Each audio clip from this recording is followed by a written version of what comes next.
폭풍의 언덕, 에밀리 브론테.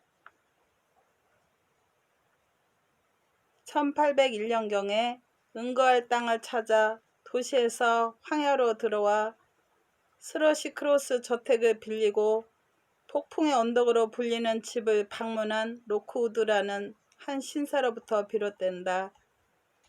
폭풍의 언덕이란 워셔링이란 비바람을 뜻하는 방언이다. 그는 언쇼와 린턴 두 집안의 2대에 걸친 역사를 아는 늙은 가정부 엘렌 딘에게서 이야기를 유도해낸다. 30년 전으로 거슬러 올라가 언쇼 씨가 히스클리프라는 아이를 데려오는 1771년 무렵에서부터 시작된다. 언쇼 집안의 딸 캐서린을 사이에 둔 히스클리프와 에드거 린턴 두 청년의 갈등이 일어나고 또 캐서린의 오빠 힌들레오와 히스클리프가 서로 증오하게 되어 히스클리프가 가출, 캐서린과 에드거와의 결혼, 이렇게 이야기는 펼쳐진다. 작품 속으로 들어가겠습니다. 대학에 다니는 힌들리 도련님이 아버지 장례식 때 돌아왔습니다. 그런데 우리도 놀라고 이웃 사람들도 여기저기에서 수군거렸지만 도련님은 색시를 데리고 왔던 것입니다. 그 색시가 어떤 신분인지 어디 태생인지는 우리에게 알려주지 않았어요. 자랑거리가 될 만큼 돈이나 이름도 없었던가 봐요. 그렇지 않으면 도련님이 그 결혼을 아버지에게 감추었을 리가 없습니다. 색시는 자기 때문에 집안을 시끄럽게 할 사람은 아니었습니다. 그 집에 들어서자마자 눈에 띈 어떤 물건과 장례식 준비며 거기 와 있는 문상객들을 빼고는 주위에 벌어진 모든 일들이 그녀에겐 신기하게만 보이는 것 같았습니다. 그리고는 검은 상복을 입은 사람들을 보면 무서워 죽겠다고 히스테릭하게 이야기하기 시작하더니 마침내 소스라치고 부들부들 떨고 하다가 나중에는 울음을 터뜨리는 것이었습니다. 그래서 제가 왜 그러시냐고 물으면 자기도 모르겠다. 다만 죽는다는 것이 아주 무섭기만 하다고 대답했습니다. 그 댁의 젊은 양반은 객지에 나가 있는 3년 동안에 상당히 변해 있었습니다. 전부 다 몸이 여이고 얼굴빛도 좋지 않았으며 말씨나 차림새가 아주 달라져 있었습니다. 그리고 돌아온 바로 그날 젊은 주인은 조지프와 저에게 우리는 그때부터 부엌 안쪽에서 거처하고 거실은 자기가 쓰겠다고 말하는 것이었습니다. 실은 작은 빈 방에 양탄자를 깔고 도배를 해서 거처하고 싶었던 모양이지만 새색시가 거실의 흰 방바닥과 따뜻하고 큰 벽난로에 백납 접시며 선반이며 계집이며 그리고 늘 거처하는 곳에 돌아다닐 수 있는 넓은 공간이 있는 것을 무척 좋아했기 때문에 마님에게 편하도록 따로 방을 꾸밀 필요가 없다고 생각하고 그 생각은 버렸던 것입니다. 새색시는 또한 식구 중에 시누이가 있는 것을 알고 기뻐했습니다. 그래서 처음에는 캐서린 아가씨에게 이야기도 잘하고 입도 맞춰주고 같이 뛰어다니고 선물도 많이 주었습니다. 그러나 그 애정은 오래 계속되지 못했어요. 그리고 새색시가 화를 내면 흔들리는 포악해지는 것이었습니다. 새색시가 히스클리프는 싫다는 말을 조금만 해도 그 아이에 대한 옛 미움이 그대로 되살아나기에 충분했습니다. 젊은 주인은 그 아이를 자기들과 함께 두지 않고 하인들이 있는 대로 쫓아버렸으며 부목사님한테 글을 배우지도 못하게 하고 밖에 나가 일을 해야 한다고 우겼습니다. 그리고 그 아이에게 농장에서 일하는 일꾼 못지않게 고된 일을 시켰어요. 히스클리프는 처음에는 그렇게 일하는 것을 잘 견뎠습니다.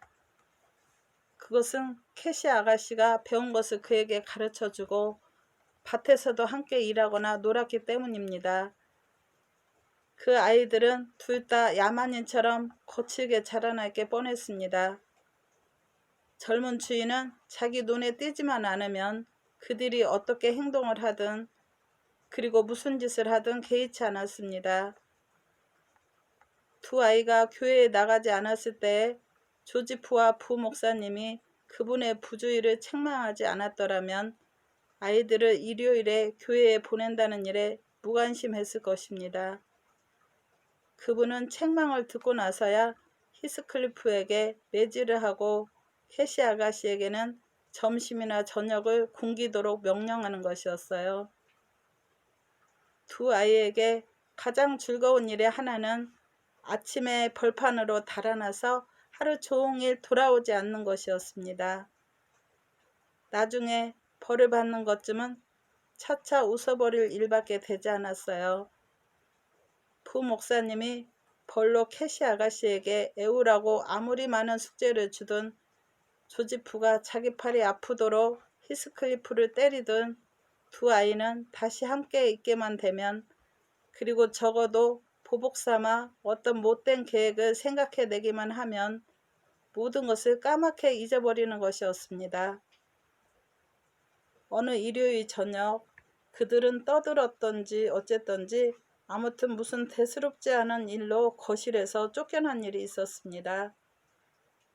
그리고 제가 저녁을 먹으라고 그들을 부르러 갔을 때 그들은 아무데도 눈에 띄지 않았어요. 우리는 집안을 아래 위층으로 그리고 뜰과 마구간을 다 찾아보았지만 그들은 보이지 않았습니다. 드디어 화를 낸 힌들리 서방님은 우리에게 문을 모두 잠그라고 말하고 그날 밤엔 아무도 그들을 집에 들여놓아서는 안 된다고 했습니다. 온 집안이 다 잠이 들어버렸습니다. 저는 너무 걱정이 되어 잠도 이루지 못하고 비가 오는데도 창을 열어놓은 채 무슨 기척이라도 있나 하고 내다보았습니다. 그들이 돌아오기만 한다면 주인은 금했지만 들여놓을 작정이었어요. 이윽고 이쪽으로 다가오는 발소리가 나고 랜턴 불빛이 아른거렸습니다. 그들이 문을 두드려서 언쇼 씨를 깨우지 않도록 서둘러 쇼를 뒤집어 쓰고 달려나갔습니다. 그러나 돌아온 것은 히스클리프 혼자뿐이었습니다. 그가 혼자 돌아온 것을 보고 저는 깜짝 놀랐습니다. 캐서린 아가씨는 어디 갔어? 하고 저는 다급하게 외쳤습니다. 사고는 없었겠지? 스러시 크로스 저택에 있어 하고 그는 대답했습니다. 나도 있고 싶었지만 그 집 사람들은 예의를 몰라서 내게는 자고 가라고 하지도 않더군. 아니 그런 말을 하면 꾸중을 들어요 하고 저는 말했습니다. 쫓겨나야만 속이 시원한 모양이지. 도대체 스러시 크로스 저택까진 무엇하러 갔었어? 내 젖은 옷이나 벗겨줘. 그러면 다 이야기해 줄 테니까 넬리 하고 그가 대답했습니다. 저는 그에게 주인을 깨우지 않도록 주의를 시키고는 그가 옷을 벗는 것을 보며 촛불을 들고 기다리고 있으니까 이렇게 말을 계속하는 것이었어요. 캐시와 나는 마음대로 돌아다니려고 빨래터로에서 도망을 쳤지. 그랬더니 그 집 불빛이 언뜻 보이기에 그 집에서도 일요일 저녁에 어른들은 먹고 마시며 노래하고 웃고 눈이 뜨거울 정도로 불을 쬐고 있는데 아이들만 구석에서 떨고 있는지 가보고 싶어졌어. 넬리는 그렇다고 생각해? 또는 설교집을 읽고 머슴한테 교류문답을 받고 옳게 대답을 못하면 사람 이름이 계속 나오는 성경 한 대목을 외우라고 하는 줄 알아? 아마 그렇지는 않겠지 하고 저는 대답했습니다. 그 집 아이들은 틀림없이 착한 아이들일 테니까 이 집 아이들처럼 나쁜 짓을 해서 벌을 받지는 않겠지. 설교는 집어치워 넬리 하고 그는 말했습니다. 당치 않은 소리야. 우리는 이 언덕 꼭대기에서 그 집 숲까지 쉬지도 않고 달려갔어. 캐시는 맨발이었기 때문에 경주에는 졌지. 늪에 빠뜨린 캐시의 신발을 내일 찾아야 할 거야. 우리는 생나무 울타리에 뚫어진 데로 들어가서 길을 더듬거리며 올라가 응접시 창 밑에 화단에 심어놓은 듯이 섰어. 응접실에서 불빛이 새어나오고 있었어. 그들은 그때까지 덧창도 닫지 않았고 커튼도 반밖에 쳐져 있질 않았어. 우리는 둘 다 받침대 위에 서서 창턱을 붙잡고 안을 들여다볼 수 있었지. 들여다보니까 참 아름답더군. 진홍색 양탄자가 깔려있고 의자와 탁자도 진홍색 천으로 씌워져 있고 새하얀 천장은 가장자리가 금빛으로 들려있고 그 한복판에서 은사슬로 매단 촛대에 유리장식이 쏟아지듯이 드리워져 작은 촛불빛으로 반짝거리고 있었어. 린튼 할머니와 할아버지는 안 계셨어. 에드거와 그 누이밖에 없었어. 그들이 어떻게 행복한지 않을 수 있었겠어? 우리 같으면 천국에라도 있는 듯한 기분이었을 거야. 자, 넬리가 착하다고 말한 아이들은 무엇을 하고 있었는지 알아? 이사벨라, 그 아이는 캐시보다 1살 아래인 11살일 거야. 그는 방 한쪽 구석에서 넘어져 마귀 할멈이 새빨갛게 단 바늘을 찌르거나 하듯이 아우성치면서 울고 있었어. 에드거도 벽난로 앞에 서서 소리내지 않고 울고 있었지. 그리고 테이블 한복판에는 작은 개 한 마리가 앉아서 앞발을 흔들면서 지저대고 있었어. 그들 둘이 서로 말다툼하는 것으로 보아 그 개를 두 동강이 날 만큼 서로 당기고 있었던 모양이야. 바보 같은 것들. 누가 그 푹신하고 따뜻한 개를 껴안을까 하고 싸움을 하고 서로 빼앗으려고 한 다음에는 둘이 다 가지지 않겠다고 우는 것이 재미있으니까. 우리는 그 응석꾸러기들을 소리내어 웃어주고 정말로 경멸했어. 캐시가 원하는 것을 내가 빼앗고 싶어 하거나 우리가 방 이쪽 저쪽에서 재미로 울부짖고 훌쩍거리고 방바닥에서 뒹굴고 있는 것을 넬리 아줌마가 본 적이 있어? 나는 무엇을 줘도 여기서 내 처지와 스러시 크로스 저택에서 에드거 린턴의 처지를 바꾸고 싶지 않아. 설사 조지프를 가장 높은 지붕 꼭대기에서 내던지고 이 집 정면을 힌들리의 피로 칠을 할 권리를 가질 수 있대도 말이야. 쉬 하고 나는 이야기를 막았습니다. 히스클리프, 아직도 캐시 아가씨가 어떻게 해서 뒤에 남았는지를 이야기하지 않았잖아. 우리가 웃었다고 말했지? 하고 그는 대답했습니다. 그 집 아이들은 우리가 웃는 소리를 듣고서 은혼이라도 한 듯 쏜살같이 문간으로 달려나왔거든. 잠잠해졌는가 했더니 저 어머니, 저 아버지 이리 와 보세요. 아버지 빨리 하고 외치는 소리가 들려왔어. 그 아이들은 정말 그런 식으로 아우성을 쳤어. 우리는 더욱더 그들을 무섭게 해주려고 무시무시한 소리를 냈지. 그러다가 누가 빗장을 열길래 창턱에서 손을 떼고 도망을 치는 게 좋겠다고 생각을 했어. 나는 캐시의 손을 잡고 빨리 가자고 재촉을 했는데 갑자기 캐시가 넘어졌단 말이야. 도망쳐, 히스클리프, 도망쳐 하고 캐시가 속삭이더군. 이 집 사람들이 불독을 풀어놓아 그놈이 나를 물고 있단 말이야. 정말 그놈은 캐시의 발 뒤꿈치를 물고 있었어. 넬리.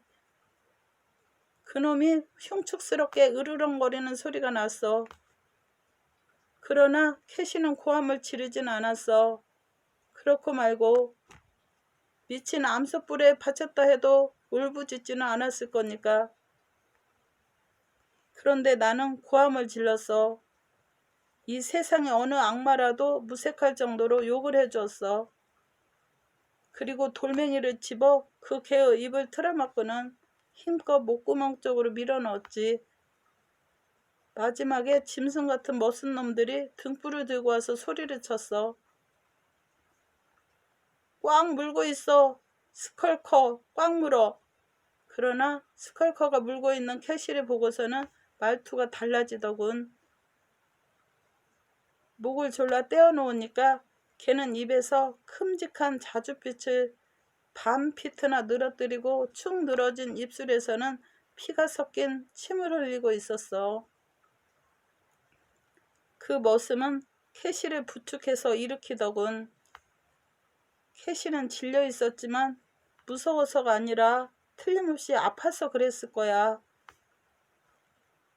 머슴은 캐시를 집으로 안고 들어갔어. 나는 욕을 하고 원수를 갖겠다고 투덜거리면서 뒤를 따랐지. 로버트, 어떤 녀석을 잡았어? 하고 린튼 어른이 현관에서 소리치더군. 스컬커가 어린 계집아이를 붙잡았어요 하고 머슴은 말했어. 그리고 여기 머슴애도 있습니다 하고 그는 나를 잡으면서 말을 이었어. 아주 가당찮게 보이는 놈이에요. 도둑놈들이 우리가 잠이 들면 저희 편에서 문을 열게 하여 우리를 죽여버리려고 애들을 창으로 들어보내려 한 것임에 틀림없어요. 이 주둥이 더러운 도둑놈아, 이런 짓을 했으니 교수대로 가게 해줄 테다. 주인어른, 총을 치우지 마세요. 치우지 않지, 로버트 하고 그 바보 같은 영감이 말하더군. 악당들은 어제가 내 소장료 받는 날이라는 것을 용케도 알고 있었군. 데리고 들어와. 내가 그 애들을 대접할 테니까. 이봐 존, 사슬을 걸고 문단속을 해. 스컬커에게 물을 좀 줘. 제니, 치안판사 집에 그것도 안식일에 대담하게 들어오다니. 어디까지 사람을 깔보려는 건가? 여보, 메리 여기 좀 봐요. 무서워하지 말아요. 애 녀석들에 불과하니까. 그런데도 분명히 악당 같은 얼굴을 하고 있군. 이 녀석의 천성이 얼굴뿐만 아니라 행동으로 나타나기 전에 당장에 목을 달아 죽이는 것이 이 고장을 위해서 친절을 베푸는 것이 아니겠어? 주인은 상들리에 아래로 끌고 갔어.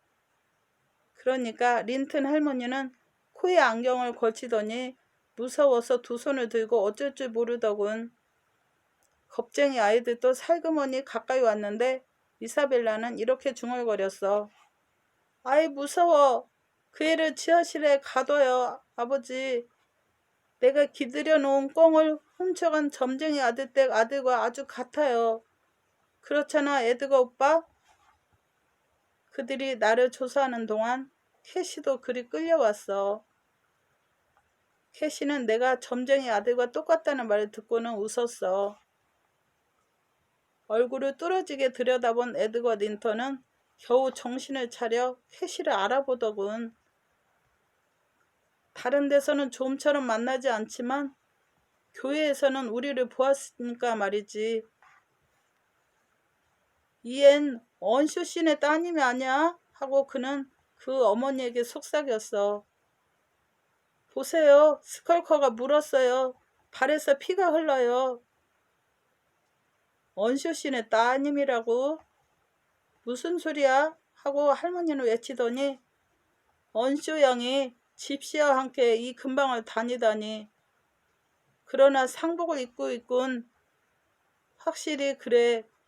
그런데 평생 절름발이가 될지도 모르지. 그 아이 오라비의 무관심이 틀렸단 말이야 하고 린튼 어른은 나를 보다가 캐시 쪽을 돌아다 보면서 소리쳤어. 실더스에게서 들었지만 그 사람은 이 아이를 완전히 이교도처럼 자라게 해둔다는 거야. 그런데 이 녀석은 누구야? 어디서 이 녀석을 친구로 삼았을까? 응? 그래? 바로 이놈이 돌아가신 언쇼 노인이 리버풀에 갔을 때 주워온 아이로군. 동인도나 또는 미국이나 스페인 사람이 버리고 간 아이겠지. 어쨌든 고약한 아이군 하고 그 할머니가 말했어. 게다가 점잖은 집안에 둘 아이가 아니에요. 그 아이가 말한 것을 들었어요, 여보? 난 우리 아이들이 들었을까봐 소름이 끼쳤어요. 그래서 나는 또 욕설을 퍼부어줬지. 화내지마, 넬리. 그랬더니 로버트를 시켜서 나를 데려가게 하더군. 나는 캐시와 함께 보내주지 않으면 가지 않겠다고 버텼지. 로버트는 나를 뜰로 끌어내더니 등불을 내 손에 쥐어주고는 내가 한 짓을 원쇼 씨에게 틀림없이 일러바치겠다고 이르고는 당장 가라고 하면서 문을 다시 걸어버렸어. 커튼은 아직도 한 구석이 내려지지 않고 있어서 나는 다시 붙어서서 안을 엿보았지. 캐시는 돌아가고 싶어 하는데 그들이 놓아주지 않는다면 그 큼직한 창 유리를 산산히 부숴버릴 작정이었거든. 캐시는 소파에 가만히 앉아 있었어. 린튼 할머니는 우리가 가지고 나와서 덮어쓰고 온 우유잔은 여자 회색 외투를 벗기고는 고개를 저으면서 캐시를 타이르고 있는 것 같았어. 캐시는 아가씨니까 나와는 취급을 달리야 했어. 그래서 하녀가 더운 물을 한 대야 가지고 와서 캐시의 발을 씻겨줬고 린튼 영감은 큰 잔에다 물탄 포도주를 가득 부어 가지고 와서 손수 먹여주고 말아.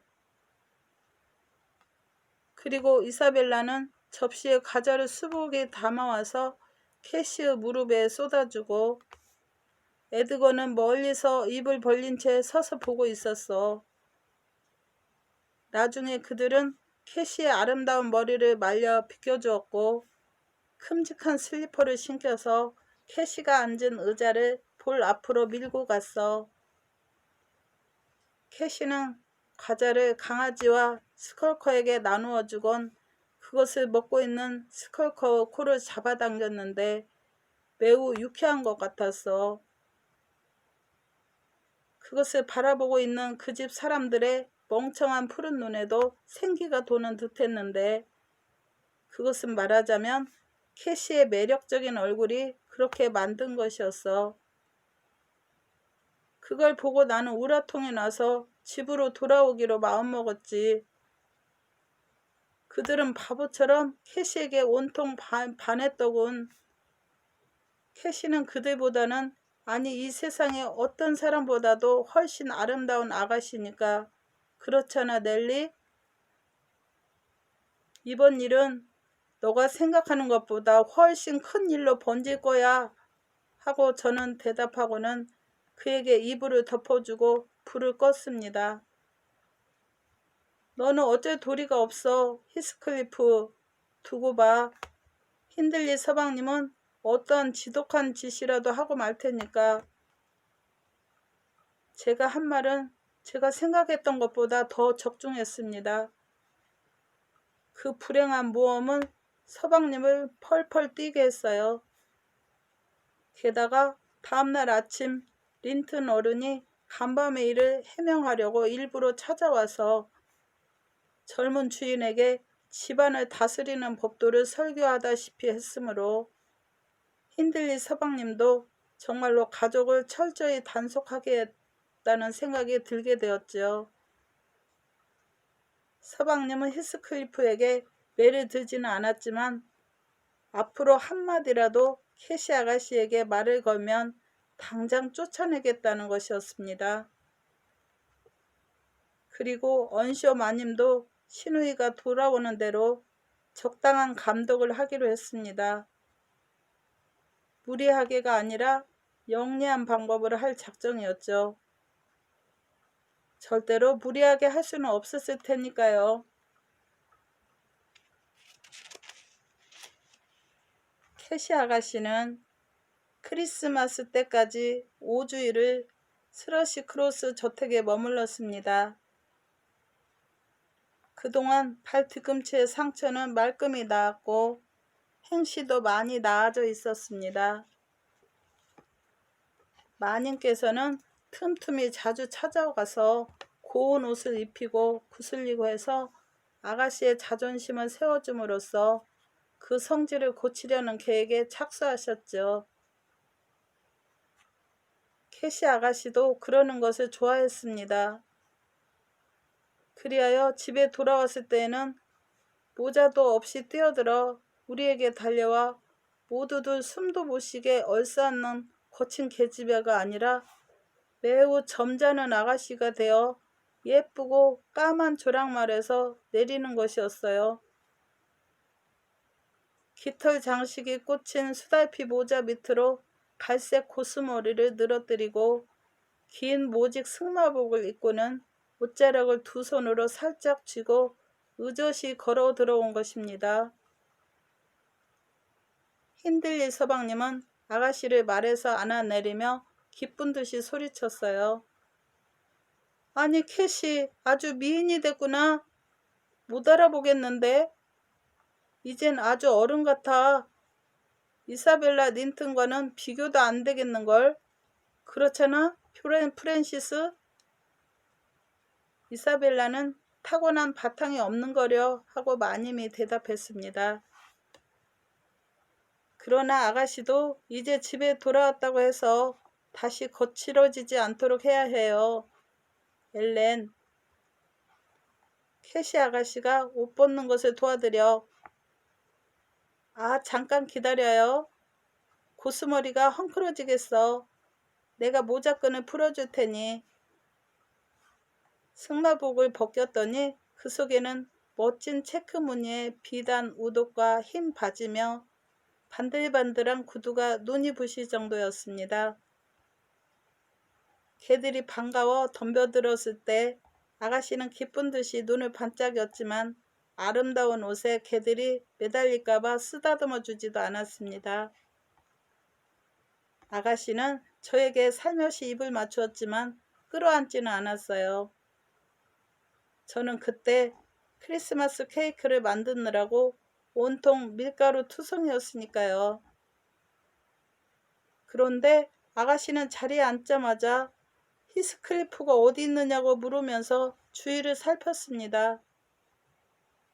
언쇼 내부는 그들이 만나는 것을 걱정스럽게 지켜보고 있었습니다. 둘 사이를 떼어놓을 수 있는지 없는지를 어느 정도 판단할 수 있으리라 생각했기 때문입니다. 히스클리프는 처음에는 눈에 잘 띄지 않았어요.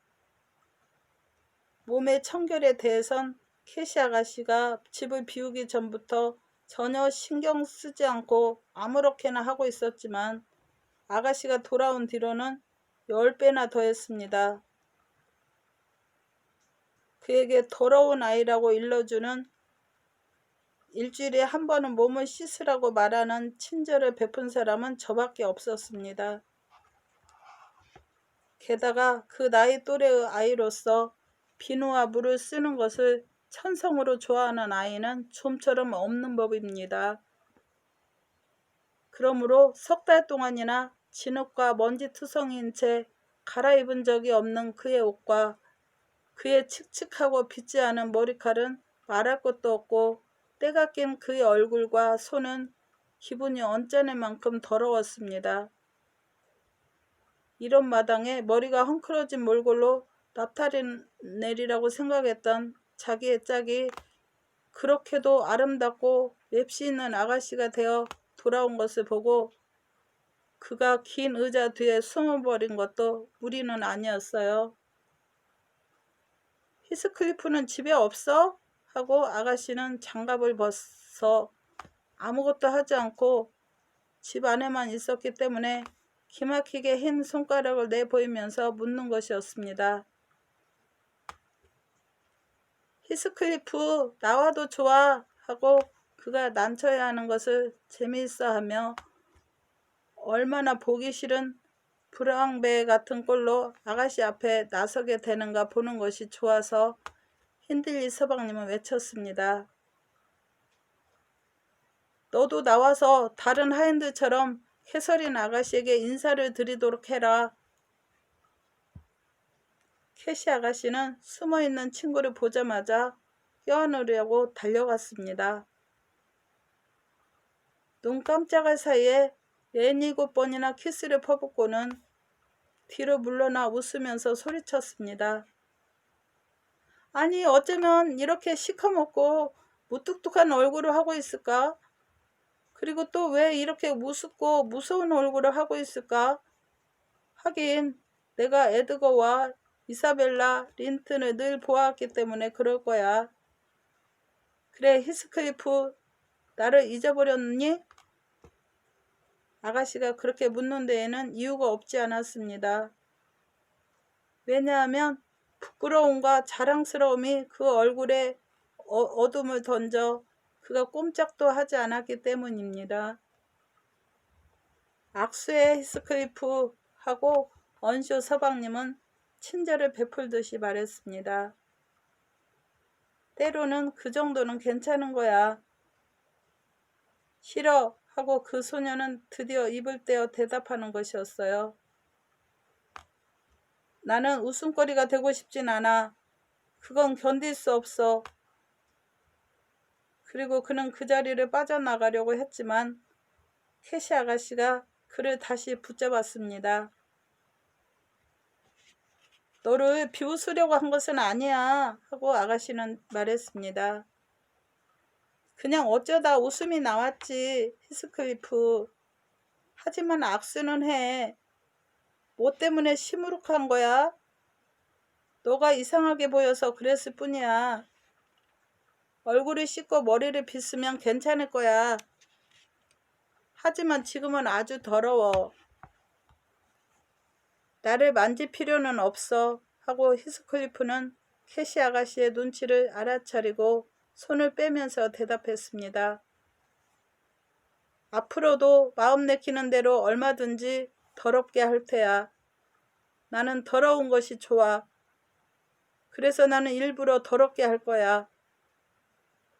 그렇게 말하며 그는 주인 내외가 싱글거리고 캐시 아가씨가 몹시 난처해하고 있는 동안에 쏜살같이 밖으로 뛰어나갔습니다.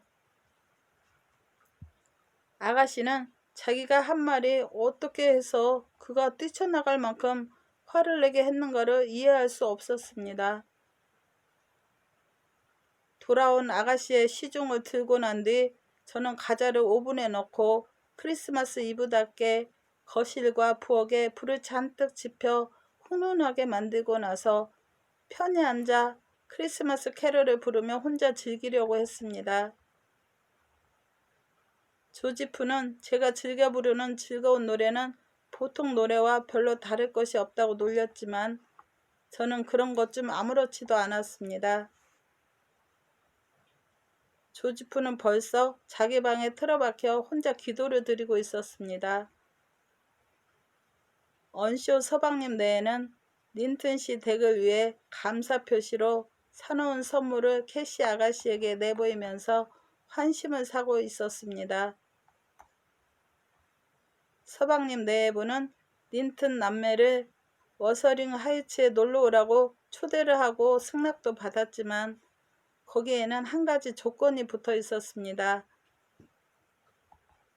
그것은 린튼 부인이 자기네 아이들을 그 입버릇 사나운 장난꾸러기와는 놀지 않도록 주의를 해달라는 것이었습니다. 이러한 사정으로 저는 혼자 남아 있었습니다. 술에 향료를 넣어서 태우는 짙은 냄새가 났습니다. 반짝이는 주방용구와 호랑가시 나무로 장식한 반들거리는 시계와 향료를 넣어 데운 맥주를 저녁 식사 때 곧 따를 수 있게 쟁반 위에 놓아둔 은장과, 그리고 무엇보다도 제가 특별히 손질하여 티 하나 없이 깨끗하게 닦고 말끔히 쓸어놓은 방바닥을 저는 대견스럽게 바라보았습니다. 마음속으로 그 하나하나에 박수를 보내고 나서 저는 이렇게 모든 것을 깨끗이 해놓았을 때에 언쇼 큰 어른이 들어오셔서 저를 부지런하다고 칭찬하시면서 크리스마스 용돈으로 1실링짜리 은전을 제 손에 살짝 쥐어주시던 생각이 났습니다. 그러자 그분이 히스클리프를 좋아하신 일, 그리고 돌아가신 다음에 히스클리프가 푸대점을 받지는 않을까 염려하시던 일들이 또한 생각났습니다. 그러한 생각을 하니까 자연히 그 불쌍한 소년의 지금 처지가 생각나서 저는 노래를 부르다가 갑자기 울고 싶어졌습니다. 그러나 눈물을 흘리기보다는 그 아이가 받고 있는 푸대접을 조금이라도 덜하도록 해주려고 노력하는 것이 더욱 현명한 일이라는 생각이 들었습니다. 저는 일어나서 그를 찾으러 안뜰로 나갔습니다. 그는 멀리 가 있지는 않았습니다. 마구간에서 새로 들여놓은 조랑말에 윤기 흐르는 털을 쓸어주며 언제나 그랬듯이 다른 말들에게도 먹이를 주고 있는 것이었습니다. 빨리 해, 히스클리프 하고 저는 말했어요. 부엌이 참 아늑하고 좋아. 그리고 조지프는 위층에 올라갔어. 빨리 해. 그러면 캐시 아가씨가 나오기 전에 깨끗하게 옷을 입혀줄 테니까. 그러면 둘이서 함께 앉아 난로를 모조리 차지할 수도 있고 잘 때까지 오래도록 이야기를 할 수도 있지. 그는 계속 말을 돌보면서 제가 있는 쪽으로는 얼굴도 돌리지 않았습니다.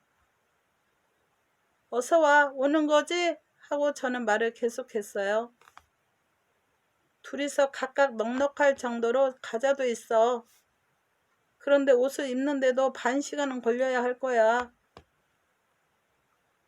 5분쯤 기다렸지만 대답이 없기에 저는 들어왔습니다. 캐시 아가씨는 오빠랑 올케와 함께 저녁 식사를 했습니다. 조지프와 저는 같이 식사를 했지만 그쪽에서 잔소리를 하면 이쪽에서는 퉁명스런 대답을 하고 해서 서먹서먹한 식사가 되었습니다. 히스클리프 몫의 과자와 치즈는 요정들을 위해 차려놓은 듯이 밤새도록 식탁 위에 남아 있었습니다. 그는 9시까지 일을 계속하고는 말없이 무뚝뚝한 표정으로 자기 방으로 들어가 버리고 말았어요.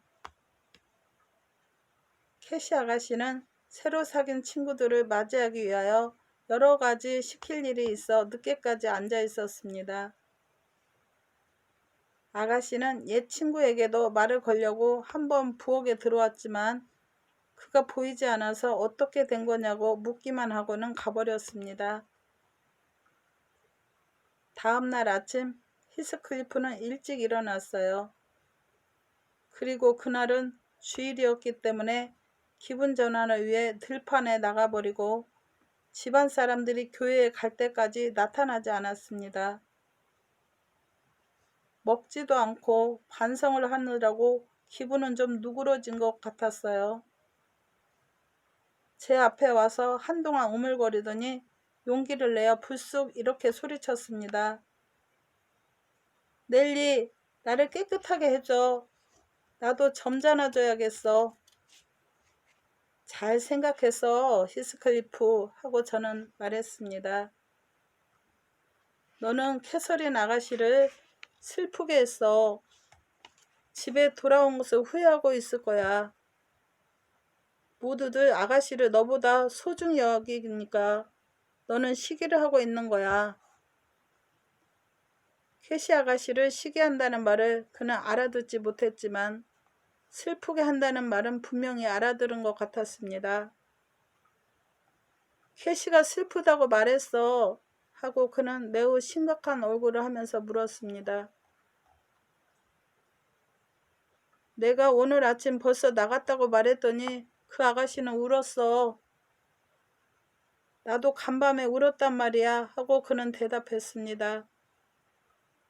캐시보다도 내가 우는 이유는 더 많지. 그래, 너가 거만한 생각을 하고 밥도 먹지 않은 채 자러 가는 것도 이유가 있었겠지 하고 저는 말했습니다. 거만한 사람들은 스스로 슬픈 일들을 만드는 거니까. 그러나 작은 일로 화를 낸 것이 창피하거든. 캐서린 아가씨가 들어오면 용서를 빌어야 해. 곁에 가서 입을 맞추게 해달라고 말하고 그리고는 어떻게 말할 것인지는 너가 잘 알 테니까 진심으로 그렇게 하는 거야. 몸차림이 훌륭해졌다고 서먹서먹하게 생각하는 듯한 태도를 보여선 안 돼. 지금 나는 음식 준비를 해야 하지만 틈을 내어 에드거 린턴이 옆에 오면 인형 정도로 보이도록 너를 멋지게 해줄 테야. 정말 에드거는 인형 같아.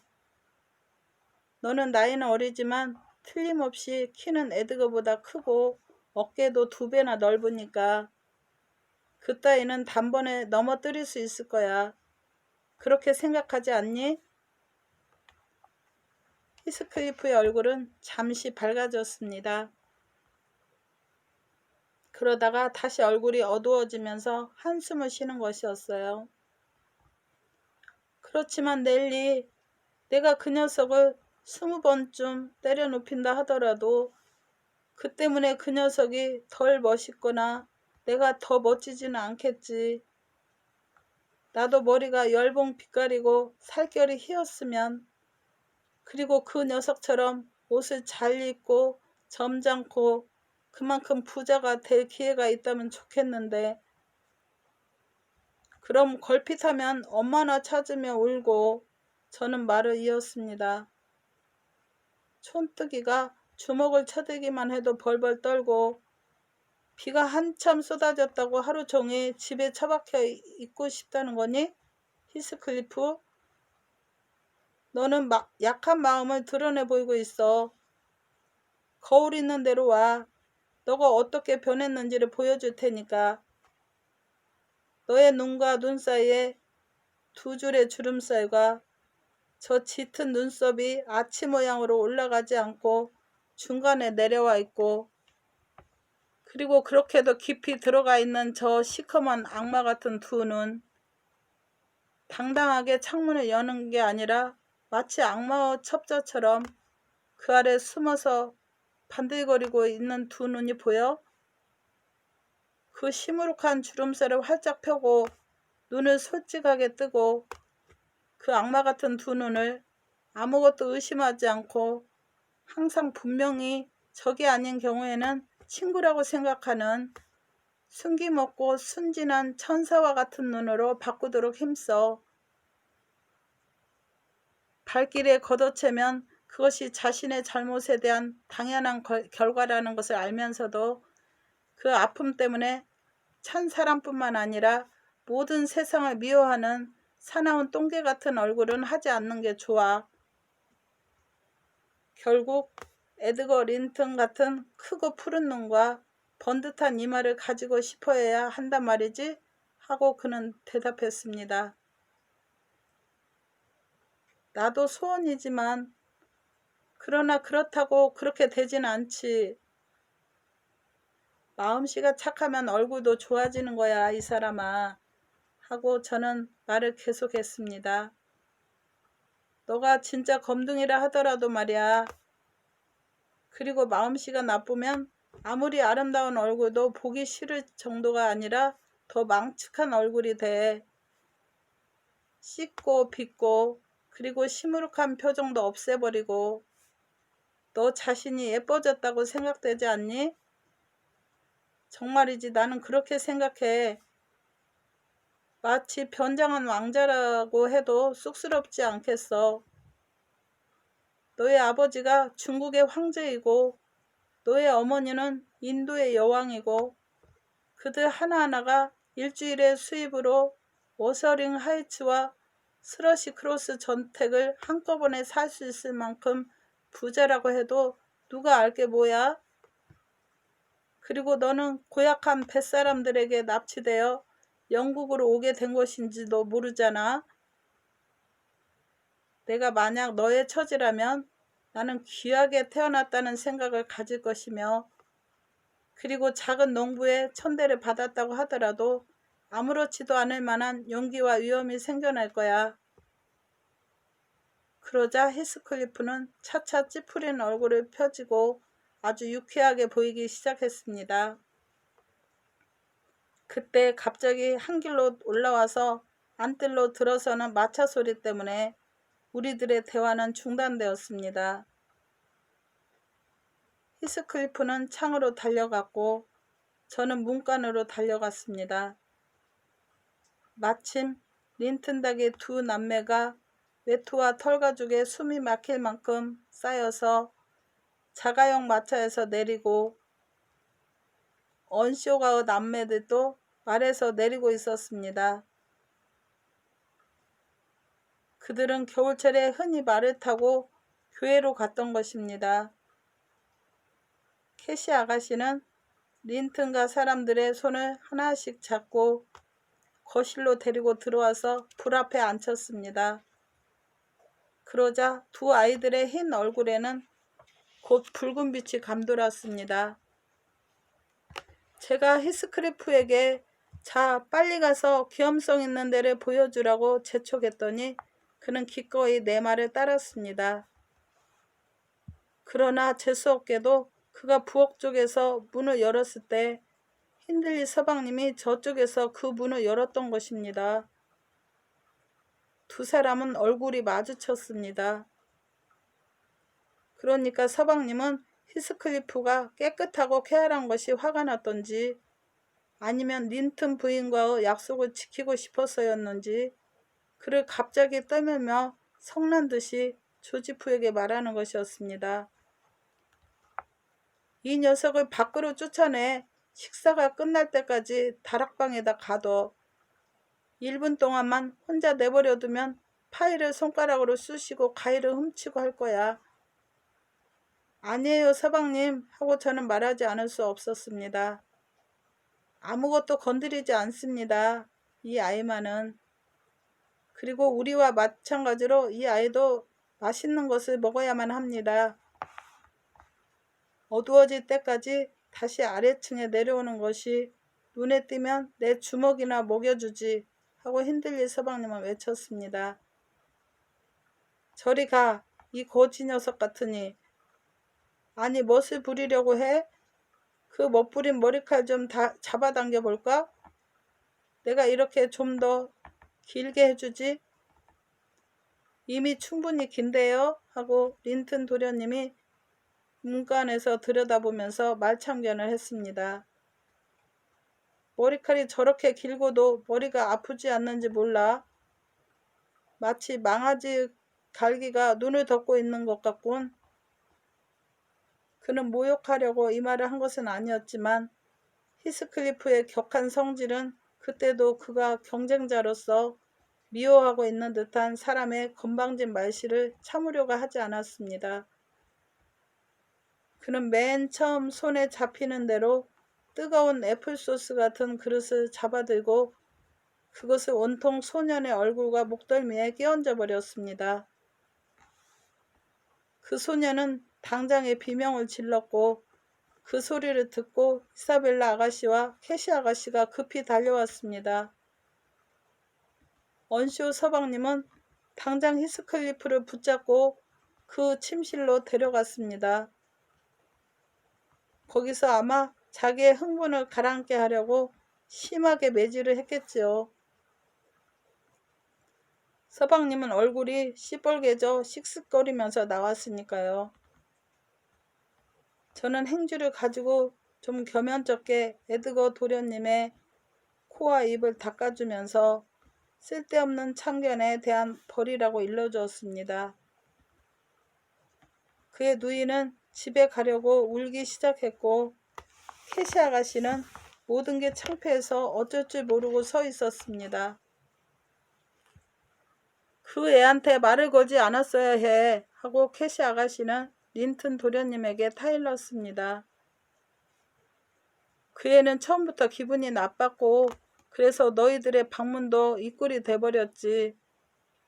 그 애는 매를 맞을 거야. 하지만 나는 그 애가 매 맞는 것이 싫어. 나는 식사도 못하겠어.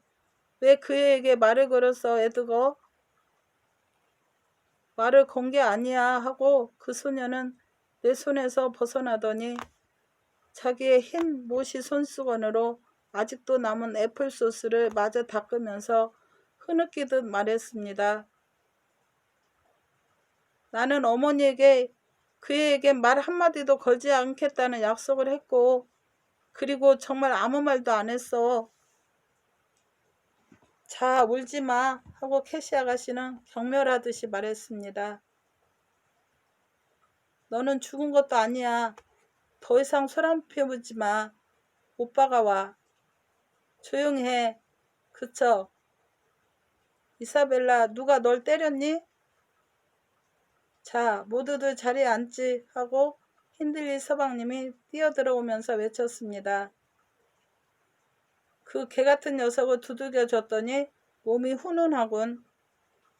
에드거, 다음번에는 내가 두들겨 주는 거야. 그러면 식욕이 날 테니까. 모두들 구수한 냄새가 나는 음식을 보자 다시 조용해졌습니다. 마차를 타고 오느라고 배가 고팠고 정말 누가 다친 것도 아니어서 쉽게 마음이 풀어졌습니다. 언쇼 서방님은 고기를 썰어서 접시에 가득 담아줬습니다. 그리고 명랑한 이야기로 그들을 즐겁게 했습니다. 저는 마님 뒤에서 시중을 들고 있었습니다만 캐시 아가씨가 눈물 한 방울도 흘리지 않고 무관심한 얼굴로 자기 앞에 놓인 거위의 날개죽지 살을 자르기 시작하는 것을 보고 저는 괘씸했습니다. 매정스러운 것 같으니 하고 저는 혼자 생각했습니다. 옛 친구의 쓰라림을 저렇게 간단히 잊어버리더니 저렇게 저만 아는 아이인 줄은 몰랐어. 아가씨는 고기를 한 조각 입으로 가져가더니 다시 놓았습니다. 얼굴이 상기되고 눈물이 주르르 뺨으로 흘러내렸습니다. 일부러 포크를 땅바닥에 떨어뜨리고 그것을 줍는 채 하면서 급히 식탁보 밑으로 들어갔습니다. 저는 매정스럽다는 생각이 곧 사라졌어요. 왜냐하면 아가씨는 그날 하루 종일 괴로움 속에서 어떻게든 혼자 있거나 히스클리프를 찾아갈 기회를 찾느라고 마음을 졸이는 것을 알았기 때문입니다. 저는 음식을 몰래 갖다 주려고 하다가 주인이 히스클리프를 가둬버렸다는 사실을 알았습니다. 저녁에는 무도회가 열렸습니다. 캐시 아가씨는 이사벨라 아가씨의 춤출 상대가 없다고 히스클리프를 풀어주도록 졸랐지만 그 간청은 받아들여지지 않았습니다. 그래서 제가 대신 이사벨라 아가씨의 상대가 되었습니다. 우리는 신나게 춤을 추어 모든 우울을 풀어버렸어요.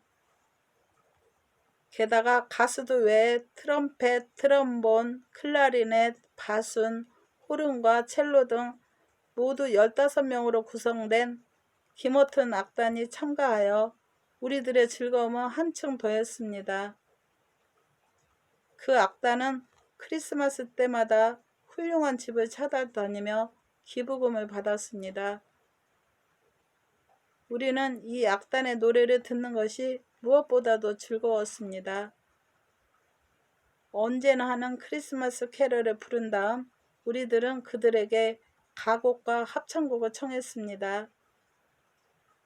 언쇼 부인은 음악을 좋아했기 때문에 그들은 노래를 많이 불러주었습니다. 캐시 아가씨도 음악을 좋아했어요. 그러나 아가씨는 계단 꼭대기에 듣는 것이 제일 좋다고 말하곤 어둠 속을 올라가기에 저도 뒤따라 올라갔습니다. 아래층에서는 우리가 없다는 것도 모르고 거실의 문을 닫아버렸습니다. 아가씨는 계단 꼭대기에서 멈추지 않고 히스클리프가 갇혀있는 다락방 쪽으로 올라가서 그를 불렀습니다. 그는 잠시 동안은 아무리 불러도 대답하려 하지 않았습니다. 그러나 아가씨가 끈기 있게 몇 번이고 불렀기 때문에 마침내 벽을 사이에 두고 이야기를 하게 되었어요. 저는 방해를 하지 않고 둘이서 이야기하게 놓아두었습니다. 그때 아래층에서는 노래도 끝날 무렵이 되어 악사들이 가벼운 음식을 들 참이라고 생각되었습니다. 그래서 저는 캐시 아가씨에게 알려주려고 다락으로 통하는 사닥다리로 올라갔습니다. 그런데 캐시 아가씨는 밖에 있지 않고 방 안에서 소리가 들려왔습니다. 이 원숭이 같은 아가씨는 이쪽 다락방의 들창으로 해서 지붕을 타고 저쪽 다락방의 들창으로 들어가 있는 것이었습니다. 그래서 아가씨를 달래어 다시 나오게 하느라고 저는 무척 고생을 했습니다. 아가씨가 나왔을 때 히스클리프도 같이 나왔습니다. 그러자 아가씨는 제가 그를 부엌으로 데려가야 한다고 우겼습니다. 조지프는 우리가 즐겨 부르는 노래, 즉 악마의 찬송가라고 비난하던 그 노래소리를 듣지 않겠다고 이웃집에 가 있었던 것입니다. 저는 그들의 계략을 도울 생각은 조금도 없다고 말했지만 히스클리프가 어제 점심 이후로는 아무것도 먹지 않았기 때문에 이번만은 힌들리 서방님을 속이는 것을 못 본 채 주고 싶었습니다. 히스클리프가 계단 아래로 내려왔기에 저는 불 가까이 의자를 내주고 맛있는 음식을 많이 주었습니다. 그러나 그는 속이 메스꺼워 거의 먹지도 못했고 그를 대접하겠다는 저의 의도는 허사가 되어버렸습니다. 그는 무릎 위에 두 팔을 개고 손으로 턱을 받치고는 묵묵히 생각에 잠겨 있었습니다. 제가 무엇을 생각하느냐고 물었을 때 그는 침울하게 대답하는 것이었어요. 힌들리에게 어떻게 복수를 해줄까 하고 생각하고 있어. 언젠가 할 수 있으면 기다리는 것 좀 괜찮아. 제발 나보다 먼저 죽지나 말았으면. 창피한 줄 알아, 히스클리프 하고 저는 말했습니다. 고약한 사람들을 벌하는 것은 하느님이 하시는 일이야. 우리는 용서할 줄 알아야지. 아니야, 하느님은 내가 맛볼 만족을 맛볼 수는 없어 하고 그는 대답했습니다. 나는 제일 좋은 방법을 알고 싶을 뿐이야. 나를 가만히 놔둬. 난 그것을 생각해낼 테니까. 복수할 것을 생각하는 동안엔 나는 아무렇지도 않아. 그런데 로크우드 선생님, 이러한 이야기가 기분을 전환시켜 드리지가 없다는 것을 잊어버렸군요. 어쩌다 이런 지루한 이야기를 계속하게 됐는지 모르겠군요. 정말 송구스럽습니다. 죽은 다 식어버렸고 선생님은 졸고 계시는데 히스클리프 내력 같은 것은 정말 필요한 대목만이라면 겨우 대여섯 마디로 다 이야기해 드릴 수도 있었을 것을. 이렇게 스스로 이야기를 중단하면서 가정부는 일어나 바느질감을 치웠다. 그러나 나는 벽난로 앞을 떠날 기분이 나지 않았을 뿐만 아니라 졸음이라고는 전혀 오지 않았다. 가만히 앉아있어요, 딘 부인 하고 나는 소리쳤다. 반 시간만 더 앉아있어요. 이야기를 차분하게 매우 잘했어. 그렇게 이야기하는 것이 나는 좋소. 그러니 당신은 끝까지 그런 투로 이야기를 해야 하오. 당신이 이야기한 인물들에게 나는 흥미를 느끼오. 그렇지만 시계가 벌써 11시를 치고 있는 거려. 상관없어.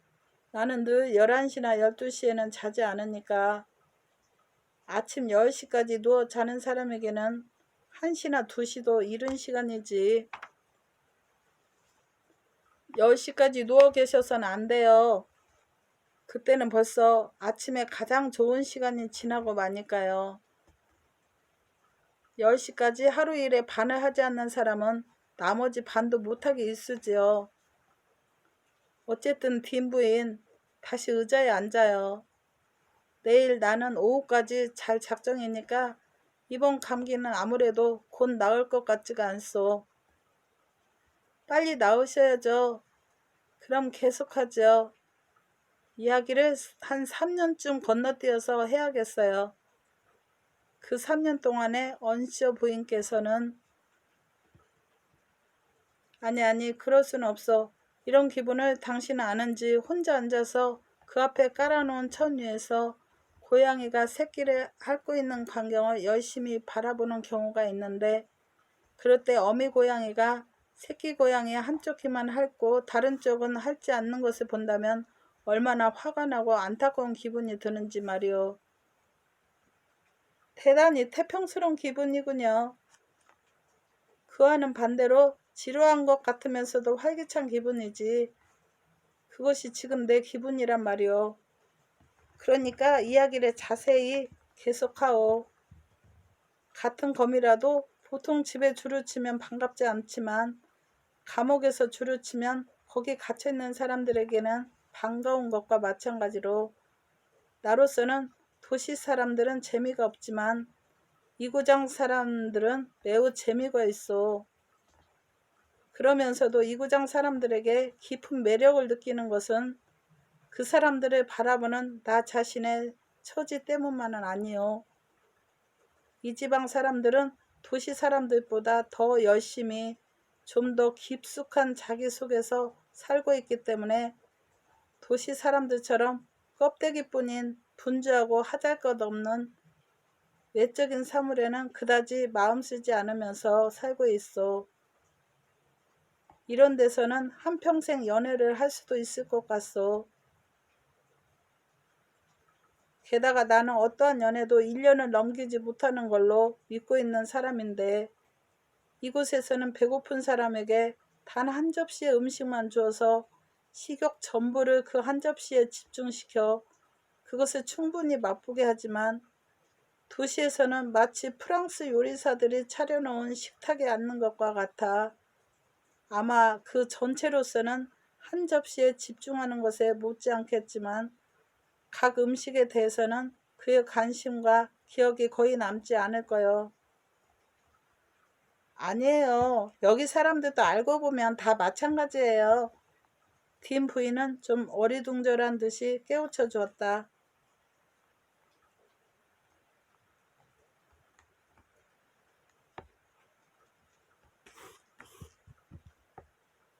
미안하지만 하고 나는 말했다. 첫째, 당신 자신이 그 주장에 반대되는 뚜렷한 증거요. 배스럽지 않은 몇 가지 시골티를 제외하고는 내가 당신과 같은 계층의 사람들에게 흔히 있을 것으로 생각해온 태도 같은 것이 전혀 없으니 말이요. 확실히 당신은 보통 하인들이 생각하는 것보다 훨씬 깊게 생각해온 것 같소. 하잘것없는 일들에 시간을 낭비하면서 살 기회가 없으니까 깊이 생각하는 능력을 기르지 않을 수 없었던 거요. 딘 부인은 웃었다. 확실히 제 자신을 꾸준하고 분별 있는 사람이라고 생각하고는 있습니다만 하고 그녀는 말했다. 하지만 산속에 살고 싶어서 같은 사람들의 얼굴과 행동만 보아하기 때문이라기보다는 엄격한 수련을 쌓아서 지혜도 배우게 될 것입니다. 게다가 아마 선생님이 생각하시는 것보다는 책을 많이 읽었기 때문에 서투르게나마 사리를 분별할 수 있게 된 것입니다.